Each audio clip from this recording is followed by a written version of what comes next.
quelqu'un qui vient et qui te dit je gagne 1 500 euros, 2 000 euros. Qu'est-ce que tu fais concrètement? On essaie de parler à tous ceux qui n'ont jamais... Moi, j'y suis jamais allé non plus, tu vois. Qu'est-ce que vous proposez, vous proposiez à l'époque, en tout cas? Alors, quelqu'un qui gagne 2 000 euros par mois et qui ne va pas épargner. Le premier conseil qu'on donnait, c'est déjà épargne 10% de ce que tu gagnes.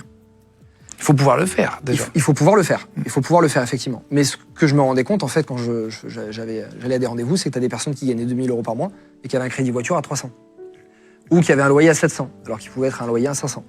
Et donc, tu te rends compte, ou qui fumaient 100 euros de paquets de cigarettes par mois. Qui dépensaient trop. Exactement. Puis après, il y a aussi les mères célibataires, les pères célibataires qui, par exemple, n'ont pas assez. Exactement. Quoi. Là, quand je me suis confronté à des situations comme ça, et là, vous pouvez pas.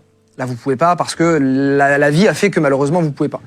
Mais si tu le peux, et souvent c'est une question de choix, tu peux le faire en fait, 2 000 euros, tu peux avoir un loyer un peu plus bas, tu peux faire attention à ce que tu dépenses, tu vas épargner 10% de ce que tu gagnes.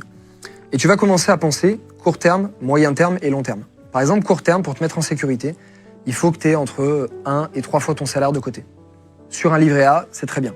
Le but, c'est pas que le livret A rapporte, le but, c'est qu'il soit accessible à tout le moment en cas de pépin.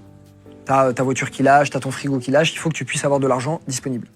Ensuite, à moyen terme, ça va être sur 5 ans, par exemple. 5 ans, ça peut être préparer les études de tes enfants. Ça peut être, dans 5 ans, t'as envie de faire un gros voyage avec ta femme ou un mariage, par exemple. Donc, on va commencer à le préparer.